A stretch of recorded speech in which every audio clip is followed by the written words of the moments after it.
Welcome to Her Hustle, the wellness rebel, nutrition nerd, and the mastermind behind iPad. From overcoming her own personal health struggles to further redefining functional nutrition. I'm really excited to invite our guest, Mukta Pradhan. Thanks, Kaya. I'm really excited to be here. Like we were talking about like how it's going to be with me and you discussing different things, the Definitely. huge different age gap Age between gap, us, and yeah. then like trying to make what I do relatable to you guys. So Yeah, I'm also really excited to hear what you have to say about our generation and how we go about health and nutrition. I actually have good things to say about your generation, except the health and nutrition angle. Oh. Because I see what my team does in office. Yeah. There's like a Blinkit guy coming in every 10 minutes. And then there's Swiggy, Zomato, Blinkit. There's like a rolling roster of Yeah. people. So not the best opinion about that, but the rest of it is amazing. Like, So can you tell us a little about how it all started? wow, how it all started, that'll be like a 10-hour conversation. But I was raised in a very conventional Maharashtrian family with a very set template of how I should be leading my life, Got it. which was like do well academically, make sure you don't fail and go to the top of the class. But ultimately get married, have children, take care of your in-laws really well, take care of your husband. That is what is important. If you have time to kind of do a career without disturbing that, maybe you can, but that's not priority. And I was raised like that. And I followed that template because I believe that was the secret code to happiness. Did that for 37 years. I had picked nutrition for my bachelor's and master's because I loved the subject, like, which is what I've returned to now. Loved the subject. There weren't really good career options in that field at that point of time. It was mostly gym jobs and very, very basic kind of work. So I didn't like the career options. By the time I came to this conclusion that there was no real great career in nutrition, this is 2001. I got married by then. Moved cities, went to Hyderabad, even worse career options. So then I spoke to someone and they told me that, okay, given the kind of person you are, you might do really well in HR. So I did XLR, I did HR, worked in a lot of startups. I was Flipkart's first HR hire just when they'd gotten funded by Axel. But by 37, I ended up being like super depressed. I had a rather difficult pregnancy also with postpartum depression. Went through clinical depression, was on antidepressants for a year, had suicidal ideation. And I didn't know why then. It was just that I was living a life that was not of my design. I was living a life that was of society's design. So by 37, I was super sick. I was at 97 kgs. I had an autoimmune condition going on called Hashimoto's. I had pre-diabetes. I actually look much older also than I do now. That is when I chose to walk out of my marriage. We were in Toronto by then, and then I came back to India with my daughter. And it was unlimited chaos because by making that choice to come back to walk out of a marriage, I had broken a template that was there in my family for ages. Like I'm the first divorced person even now. It led to a kind of ostracization because everyone thought I'd lost my shit. Financially, it became really difficult because like I wasn't making money. I didn't want to do this job corporate thing also anymore. Like I was disillusioned about everything. So I came back to India with my kid. She was 7 at that time. And I wasn't making money. I was feeling sicker and sicker every day. Socially, like I was not really, I thought I was making like such a courageous move, right? Like walking out of my marriage and like so brave. And I came back to India. I was like, what happened here? There was a day when like I remember I just had like 300 rupees left in my account and I had to pay rent. I had to figure out food for me and my kid. It was a really, really dark time. Physically, I just kept getting sicker. I ended up becoming so dependent on coffee and tea to just get through the day, which you might relate to. Yes, a lot. But it was like an addiction. And there was a day when I'd had like 8 cups of tea or something. And I still remember by 8 p.m. I had crashed and my daughter was waking me up like, Mom, I'm hungry. I need dinner. So I was like, what am I doing with life? And I realized that if I had to make any change, the first thing would be the physical itself. Like if I didn't have enough health to just stay awake through the day, something was off. I went back to what I had studied in my master's and it wasn't really helping, like this calorie in, calorie out. fat, protein, carb. Did that, felt sicker, felt worse. But what I was good at was research, and like what I still am good at is that. So I started searching. I started researching, and then I accidentally landed on this TED talk by Dr. Rangan Chatterjee, Okay. where he spoke about how whatever is happening with you symptomatically, the answers to that lie in your blood test. So you get your blood test done, you'll be able to see what's going on in your body, and whatever you're experiencing is an outcome of something going wrong. It's like a car that's like maybe the dashboard is just blinking and it's just making weird noises and you can't steer it and it's not moving. When that happens to a car, you take it to a mechanic. He's going to open the bonnet and see what's really going on. So this was that. And I was like, oh my God, I found the answer. So I went, and that was a field called functional medicine. So I jumped right into it, went to all the NCBI, the research databases, the guys who had founded it in the US, Dr. Mark Hyman, Dr. Amy Myers, Dr. Terry Walsh, Dr. Jeffrey Bland. These were the founders of this field in the US. So I started studying through their books, their podcasts, their articles that get published. And then I kind of learned which blood test to do and how to even interpret what's going on. And thankfully, India is like, this is why I love this country, because you can walk into a lab and get any test done, unlike the US and like Canada and all of these places. There's limited, or you need You need a prescription from your GP, and that entire thing is controlled by the insurance. So your GPs won't even prescribe all the tests because some of them are expensive. So you don't really have health freedom in those countries. But here I could just go and get whatever blood test I wanted. And then I saw like so many things were wrong, so many things. So for me, it became like a puzzle, and I just started solving that for myself. In a very short period of time, I lost 37 kgs. Oh, how long?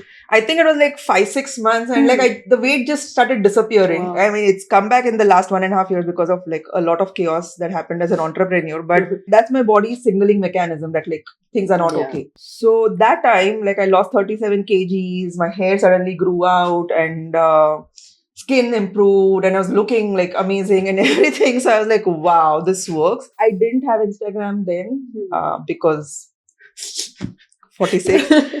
So I only like Facebook is our social media. Okay? So I was uploading my pictures on Facebook. I was sharing my story, like, oh, like this is what is happening. Then I do blood tests, so I'd show like before, after. Like, so you wrote your I kind of document. I would document my journey on Facebook. And people could see the visual change, and then they could see the evidence, because I was also talking about blood tests and like, oh, I took these supplements and look, my vitamin D levels have gone up, and that's how my mood has changed, and I'm not depressed anymore, and things like that. And they started reaching out to me. So this was just family and friends at first, and they knew I had a master's degree in nutrition, so there was some credibility. It was not just like some snake oil salesperson trying to say like, oh, this is the new thing. So they reached out, and I was like, like if I could do it for myself, I want to see if I can do this for them. So I sent them the list of tests, like get these done, email your reports to me, let me see if I can analyze them and figure out your diet protocols, figure out your supplement lists, and see what can be done. And it worked.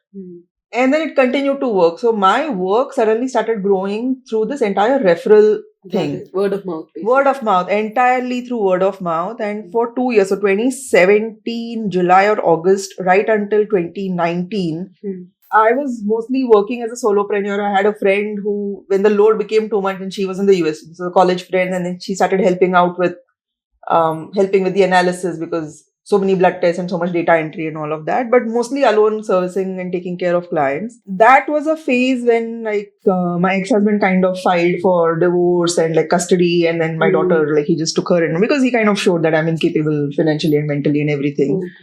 But she was taken away, and I was like, okay, I don't understand this world at all. The only thing that I understood was like, this work I'm doing for people seems to be giving them their life back, and therefore that's what I'm going to focus on. So those 2 years I also kind of gave up home. I was like, I don't want a house. I just want to see what happens to my existence.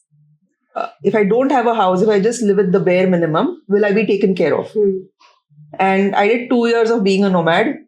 I did like digital nomadism before COVID happened. So it was like Rishikesh, Goa. Like I traveled a lot. Almoda also, we did a retreat there. So it was fun because I could travel so much. And I feel it gives a place where you're with yourself. Right? Yeah. So it was like just me inward understanding my own self, assessing what is it that I'd done in life. So it was nice. Like I was traveling, making money, helping people get their life back, reverse their diseases. The only like regret is like my daughter wasn't with me. In 2018, I worked with a client and he saw how massively scalable something like this was. And he was like a serial investor. And by then I had this vision, like at that time it was to heal 1 million people. Now it's become like to heal the world because why not? Kind of put this idea into my head that like, what if you kind of set up a company and scale this and get more people to do this work, like train them. And he offered to kind of put in a seed investment to just help it set up. And his only condition was that I'll stop wandering around and find a place to kind of set up office. I'm thinking he didn't want his money blown in my travel. So 2019 March is when I came back to Pune and started this work of setting up the company. So June 25th is when the company was registered. We started hiring. I didn't know if other nutritionists would be interested in kind of doing this work with me. See, diseases have always been the doctor's domain. When you get sick, you go to a doctor. You trust the institution of the white coats and you hand over your life to them. And the doctor says like, oh, here's your prescription. You'll have to take this for life. And that's it. But here I was challenging that entire setup and saying like, no, your disease is caused by the food and the lifestyle that you're living and maybe some deficiencies and some inflammation. If you fix that, you won't have a disease and you don't need to like depend on that institution anymore. So I just want to say, so if, let me say somebody comes to you, do you also give them the space to go to a doctor first, or do you say? Usually what happens is they've already gone to doctors. And because of that, there are some complicated cases, like we had a lady with idiopathic cardiomyopathy. So that's like her heart had enlarged. And that's not something I would ever say that, no, you don't need medication and all of that, right? So there we actually worked with the cardiologist who was working on her case and then made sure that the diet and the supplements are not contact. Because what happens with food is still okay, but this world of functional medicine is also heavily supplement dominated.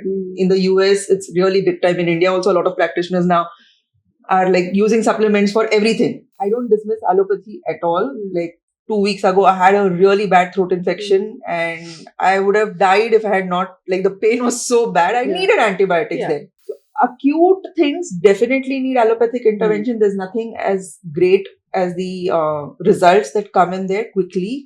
But to treat a chronic disease is not to just fill someone with medicines. That is the differentiation that I always hold for people to kind of just assimilate and understand. I'm a fan of all streams of all the pathies. Usually what happens to most people is they become like dogmatic about their own approach. And they wear blinders and like, my way is the only way, right? And that never works for a human. You have to look at the human and treat that human. Company is very few. Like I don't see most companies having a model like us. Like we're doing blood tests, we're doing genetics, we're doing all your advanced tests, but we're like, oh, let's try this herb which will help you. So that time there were major gaps. Like what we were taught and what was happening to the world were dimensions apart in terms of what we could also do with our skills. But even today, though there is a certain degree of advancement in the mindset, like the girls who have joined iThrive, for example, one of them had given NEET. She had passed NEET. She concluded that is not what she wanted to do. So she came into this world of nutrition because she could do the same thing. She could work with people and heal them. And I have many people in the team like that who chose nutrition because they wanted to work with people and heal them from diseases. So it's changing, at least from the student's perspective. You started as a solo entrepreneur, right? And then building into this massive company. What were the challenges that you faced? See, for me, for a very long period of time, I used to think no one believes in what I'm doing because it was so unconventional. Like, to get someone to join the team itself would be like, oh my God, I'm blessed. I really, like the first year was like that. Like, oh, you agreed to come and work in my company for a salary. You're giving me like 8 hours of your time every single day. I can't believe this. I'm so grateful to you. And by then, we had started seeing people. They were kind of interested. So other nutritionists were interested in learning what I was doing. I had a nutritionist. I had like a MBBS doctor. They were like, how are you doing? There was one client who was very interested in like learning this. And then you're like, okay, look, people want to learn this. We have a hiring problem anyway. What if we charge people to teach this? And then we hire the best. Oh. So Jan 2021, we launched our academy, which by now we've trained about 700 people. Actual goal was making hiring easy for me. It just took off like crazy. So one is like we have these clients that we're working with. Even now that's scaling massively. The academy has is also scaling. Yeah, it's scaling. It's last count was 750 students. Wow. It's incredible that so many people have come to learn. And again, that's why I'm very agnostic to any of the pathies. Like if you're open to learning, you are a great healer. Also, this field, I could imagine, is pretty male dominant. Being an entrepreneur, having to face investors, having to give other people the trust. So you being a female entrepreneur within this male dominant world, how does that work? Do you face? In the world of nutrition, there are more women. Walk into any Starbucks here in Bangalore, you'll have 20-year-old founders and entrepreneurs doing their raise and exiting and getting bought out and all of that, right? So age and gender both really not overt discrimination, like not in my face that, oh, you're a woman, so we can't invest in you kind of a thing, but more subtle cues. That day I was reading a study about male-founded companies have a 37% higher chance of getting funded, which is an enormous number. And sometimes I think women, like we ourselves, are to blame because we don't show up in the way that we are supposed to. Some aggression is okay. That fire is okay. I mean, you have to bring it. Otherwise... I heard this really wonderful line that what's the difference between being a boss and being bossy? And it's the gender. If you're a guy, you're the boss. If you're a woman, you're bossy. Yeah. It's like, I really, really can relate to that. So if I'm coming back to wellness, with you also in the personal journey, what is an unconventional wellness hack or something that you did that you saw results really well and you feel other people should try it out? Is there something like that? Oh, yeah. So even now there is this big time belief that cholesterol is bad, red meat is bad, and you should not be eating too much animal protein. Yeah. The opposite of that is really true. Oh. Yeah. So, and this has been proven by science, results, studies. It's just that there's a huge amount of misinformation going on. Even last year when ICMR released its guidelines, it still made the same sad pyramid where you have your breads and rice and everything at the bottom and then one small piece of chicken leg somewhere on the top. Small, this much.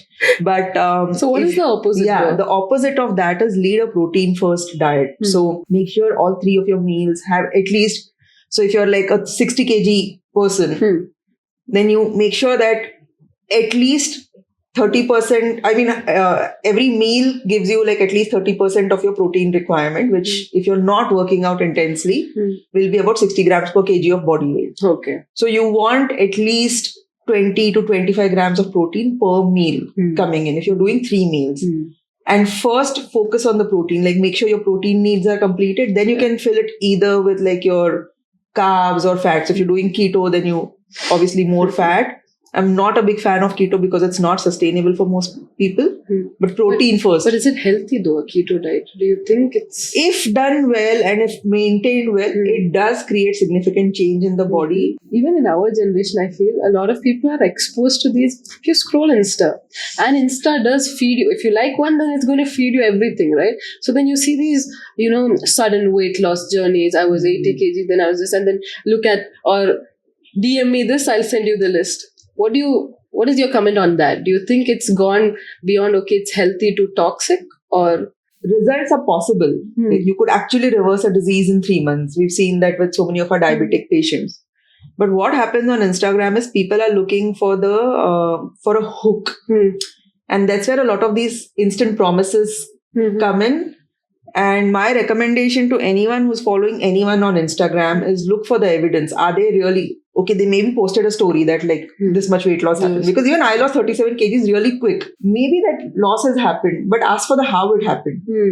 And then when you ask for the how, are you getting to see the science behind how it has happened? Are you getting to see the sustainability of what has happened?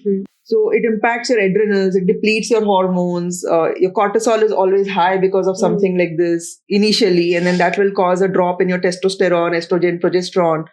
Over time, even cortisol will get depleted. So you'll start having these like a lot of fatigue, low energy. You won't be able to, get going in the morning unless you have coffee because you need something to stimulate your body. Plus, like what happens to the brain, because all your neurotransmitters, like your feel good chemicals in the brain, the chemicals like oxytocin, which helps you connect with another human being, all of these molecules of behavior or molecules of emotion are made of amino acids. So it's a protein. That's why when I say go protein first, protein has immense role to play in our overall well-being. If you're depleting your body of protein, you're not going to be making these happy chemicals because your body is anyway in a fight or flight mode. So you'll be irritable, you'll be cranky, you'll hate the world. But there is like a change in a woman's body that happens then. Now, at this point of time, if I say that, oh no, but I have to maintain my image as a nutritionist, like whatever 37 kgs I lost in 2017, I have to always look like that. I might end up doing something really stupid for the sake of that public image. And I would never do that to my body. Like it's been my partner, it's really taken care of me through everything. And it has a lot of stories it's held a lot of trauma for me. The last year, it was a really nasty year. It was like betrayals. Like I said, 3 seasons of a reality show. But the body held me through that. I still showed up at work at 9 a.m., was there until like 6 p.m., took care of all my clients, took care of the team because my body was still functional, right? So in all of that, in my body just being able to be there for all the things my mind wanted to do, it's lost its shape a little bit. And I'm not going to feel ashamed of that. So I just see this trend like, and I think again, this is something Because that it's comes part with of life also, right? Your body is changing. It has to it changes, but if you choose aesthetic above everything else, you might make really bad choices. And I think eating disorders and all of those also kind of linked to it. Like you see young kids seeing like what ideal body and perfect body, and then chasing something that they have nothing to back up, right? That if it's good for you or not. And then I know a lot of people who have eating disorders because of that. I don't want to discuss specific cases because these are sensitive, but we are deeply researching that as well, like these anorexic and bulimic behaviors both, because we're seeing that as an increasing trend with the teens. It's really bad. It's really bad what they see on social media and how they are putting that into their heads that is what they should be looking like, putting this insane pressure on themselves. And then either not eating or throwing up after eating because they don't want to. It's very sad, and it's really a social media driven thing. Of course, there are other neurological components. That's what we are researching. That if your GABA levels are very low, which is a neurotransmitter, it can actually trigger bulimic behaviors because you're in a constant state of anxiety. The calming effect of GABA is not there in your brain, so you're in the state of constant anxiety. If your dopamine receptors are messed up, so for most of us, when we eat something good, we feel happy about eating something nice, or even like a good meal. It triggers a sense of joy.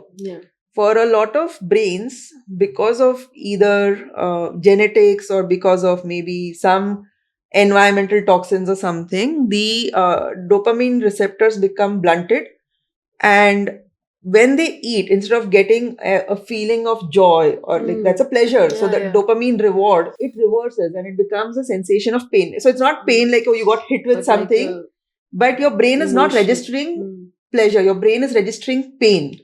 So eating becomes uneasy, like you eat and you feel something's off, so you start avoiding food, right? So sometimes, I mean, social media has a big role to play, but I've seen that now, like whatever we are studying deeply, neurotransmitters do play a big role with these eating disorders.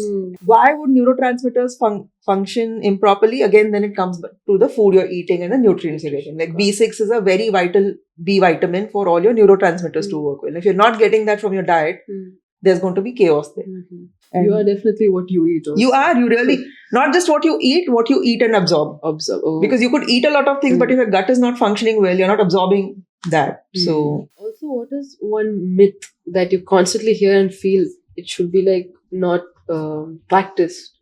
Or is there something one, you're like asking me to pick one. what is one major myth you hear and you just roll your eyes like it's been time it should like stop being popular? You know, all these ads for heart healthy oils Yeah. with all our cricketers with their faces on the cans. I won't name whom because I don't want either you or me to get sued.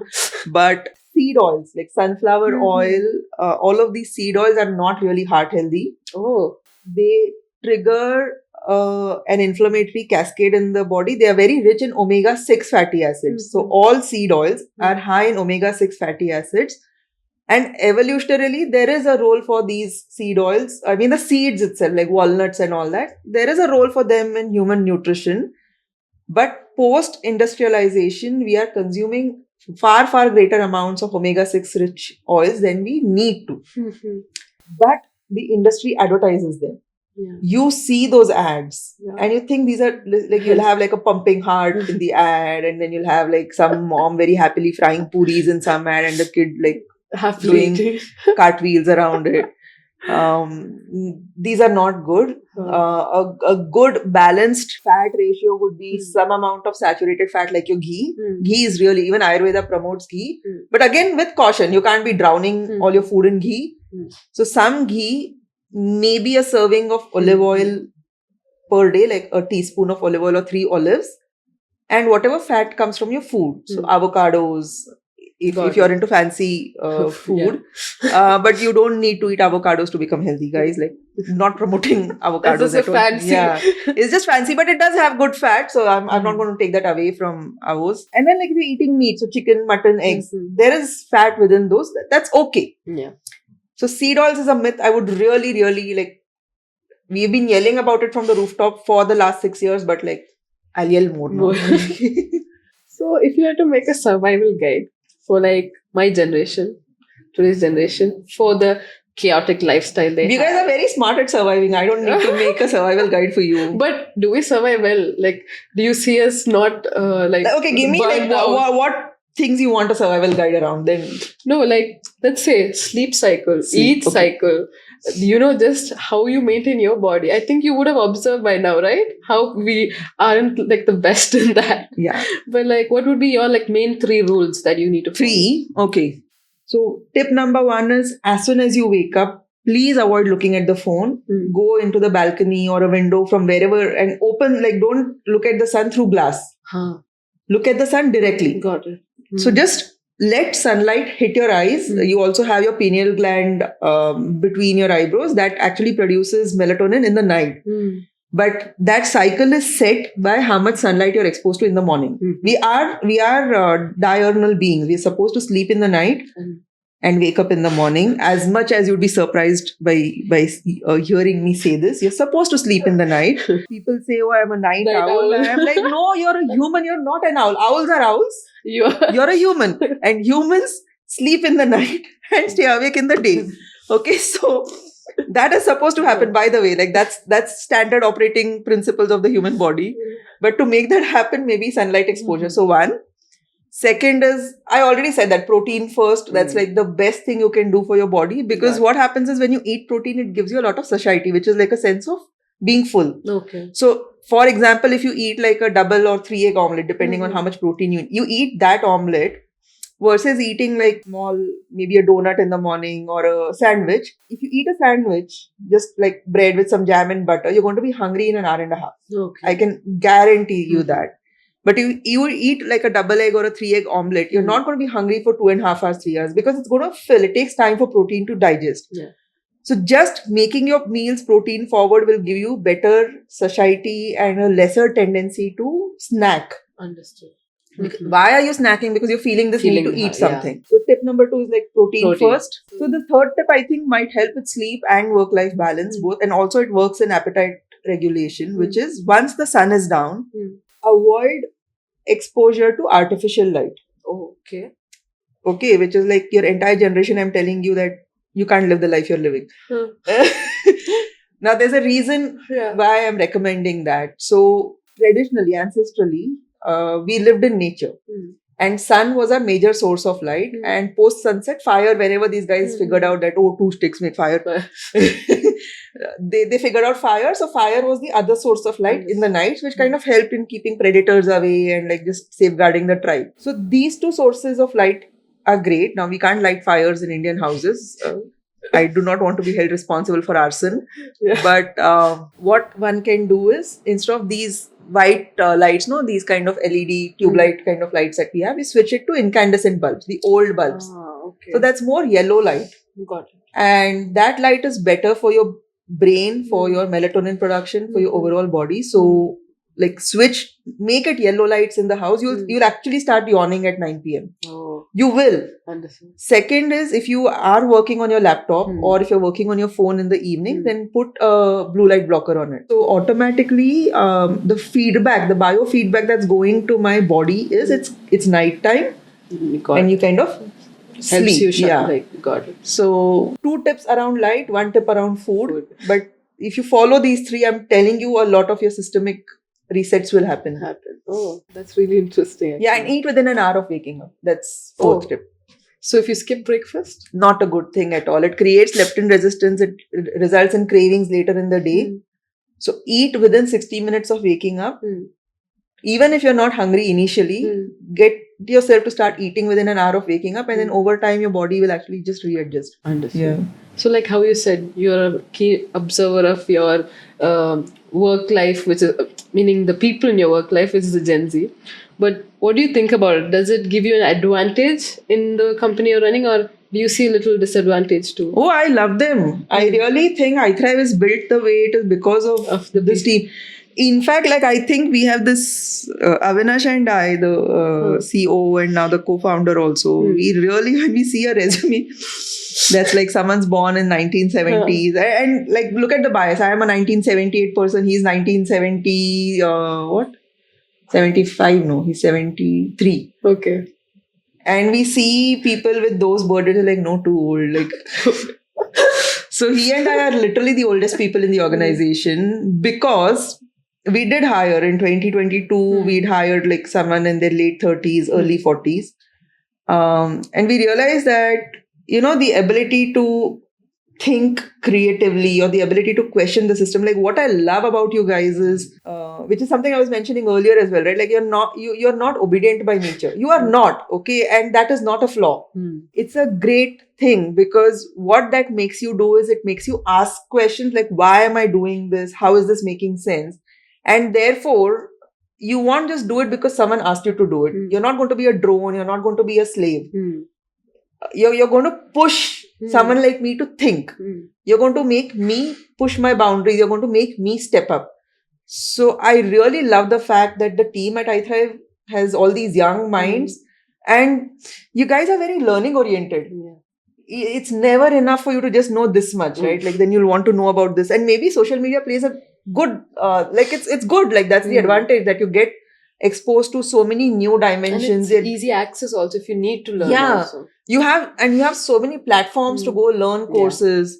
So you can learn, right? And then the fact that your minds are primed for learning, you're always like, I've seen like there's very, very rarely is the sense of satisfaction or the sense of I've arrived. Most of my team, they always feel like, no, but there's more. Got it. Like the drive. And then they're already asking questions like, what's my purpose? At 22, I'm like, I think for me, this question started at like 40, like, what's my purpose? But you're asking these questions like, what's my purpose? Am I supposed to do this? Am I supposed to create something of my own? Am I supposed to create my own company? It's amazing. Like, that's what you want humans to do. Yeah. You want to be those kind of beings. So I don't, like, where do I find issues? Sometimes, like, consistency becomes an issue. Like, being able to, show up again and again for the mundane, for the boring.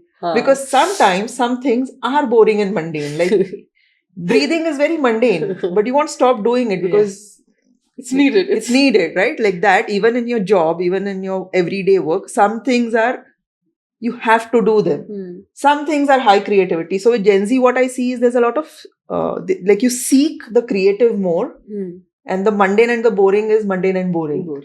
But the mundane and the boring is what really creates long-term results. Because you have to show up and show up and show up and show up. You can have a spark of brilliance, and then if you don't keep doing it, you're going to fall down again. But you can have a Consistency is spark of key. brilliance, repeat, another spark of brilliance, repeat, and you'll keep growing. So consistency and the ability to just keep doing the same thing, sometimes that's missing. But it's an okay trade-off. I still love my team, the Gen Z people who are so amazing at what they do. So if you would have to like meet somebody who wants to do something similar like you, or maybe go into this nutrition field and make it more into like how you made it into a company and more initiative. So what would be your suggestion to them? Or Yeah, that's a great question. So one is, make sure you stick to the regulatory guidelines and don't go beyond, because see, it's risky business. You're working with someone's health and you might end up with a god complex because maybe some of your first 10 cases, they went really well. So you think you know everything and you might step beyond your boundaries. That is a risk because it will shut down the business. It really will. You can't cross certain boundaries. Second, mostly if someone is coming from the nutrition field and then they want to build something like iThrive, that field of nutrition doesn't train you with the legal and the operations and those aspects of running a business. I spent a career in HR, so I understood like culture. I thought I understood culture and people. Last year was like, no, I haven't. But anyway, at least I understand like HR policies and what that means. But otherwise, there is no training on that. So, and it might take too much time for you to learn it on your own. So you either get a consultant who can support you with that, or you find a partner with you who can then complement those things. Like that's what happened with Avinash and me. He is a very operations, legal, that background, like large company orientation, and I come with all of the madness that's there in me. So there's a good balance between the two of us. So find a complementary person. With Instagram, most people understand marketing well. Like, I mean, that's something I'm not so great at because we were never primed with all these social media. We grew up very differently. But the generation now really understands Instagram well. So marketing is not such an issue. And keep learning. What I knew when I started iThrive versus what I know today, I still feel I don't know anything. Because now there's like mesenchymal stem cells, there's bioregulators, there's peptides, and there's all these longevity hacks. And it's like you're constantly keeping pace with something that's constantly evolving. So if you don't learn, you will become redundant very quickly. So now that iThrive has brought this functional nutrition out in the open and accessible for so many people, what is the next step for iThrive? Yes. Is there a vision? There is a vision. The vision is to heal the world. Yeah. But that's not probably going to happen in my lifetime until I figure out immortality. So my goal really with iThrive is to create a foundation so strong in the next 10, 20 years that I can continue to give to the company, or maybe longer, that even in my absence or even in Avinash's absence, the company really continues to grow. So I am very inspired by these Japanese legacy companies. So 300-year-old, 500-year-old companies. To survive for 500-year-old as a company means that you've got so many things sorted. So I'm very inspired by those, and that is what I'm aiming to build for the future, because the world needs healing. Right now it's more than 8 billion people already. And that number will continue to grow. Until the last person is disease-free, my vision with iThrive is not complete. As long as a single person has a disease, I'm like, oh, it's still not done. So it needs something that's going to be a long-term thing. So I'm not building this for exit, or I'm not building this for like any of that. Short-term vision is, of course, we are looking at a quick fundraise right now to help with the next, because we want to integrate AI more deeply into the work we're doing, and that requires money. Yeah. So funding right now, long term, is like build a very, very long, strong, legacy driven company. But the main aim is to spread wellness. And like to heal the world. See, it's not just physical. Now, I do a lot of work with people around the mental, emotional also. So now we're going to have a quick and fun rapid fire round. Are you ready? As already a motor mouth with rapid fire, I don't know what is going to happen. It'll be fun. Okay, so we'll start. One superfood that's just marketing hype. Kale. Oh, you go to Adda for chai, or shall I say coffee, chit chat, or brainstorming?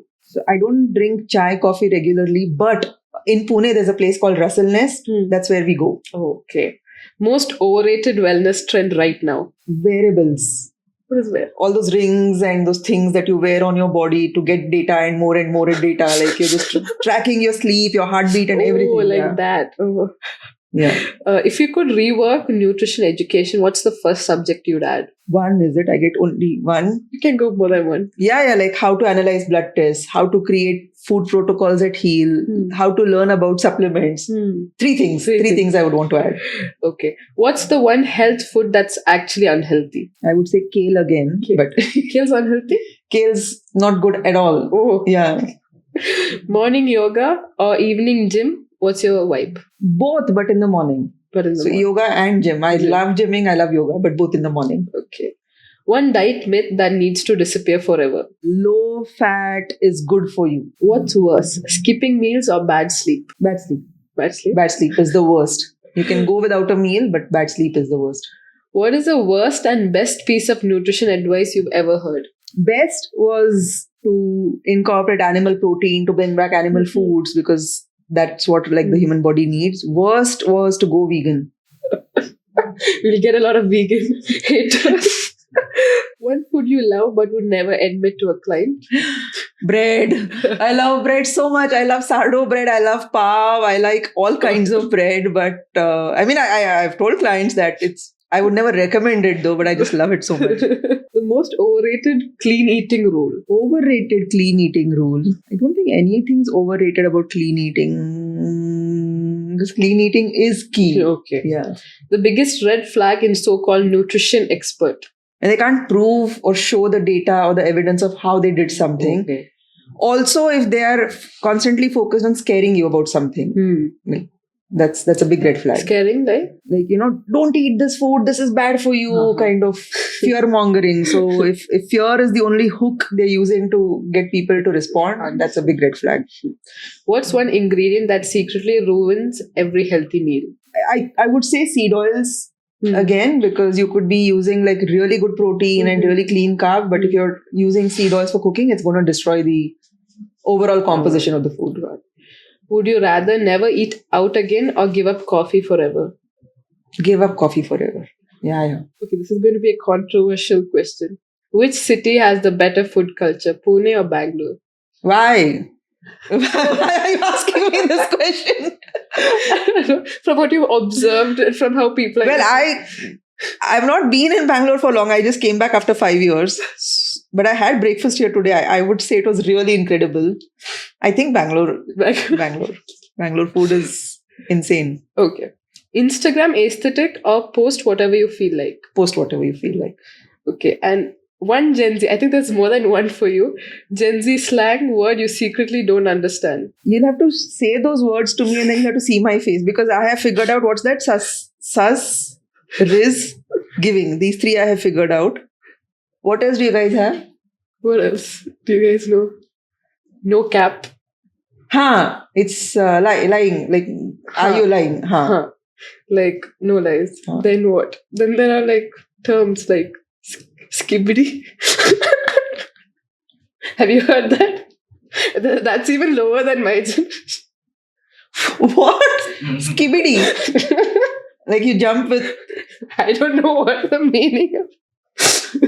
Yeah, but it's not English, guys. This is not like you're like Middle Earth language. Yeah, so I think you've done the rapid fire well. Thank you. So I'll go to the last question. So that is, if you could go back and give some advice to little Mugdha. I would just say, don't lose your magic. Don't lose your magic. Yeah, don't lose your magic. I would tell the little one that. Yeah. So it's really amazing having you here, Mugdha. And it was truly inspiring hearing your journey from the struggles you've been through and making an initiative to seeing everybody healthy and, in their wellness. And I feel it's really inspiring to hear that. Thank you.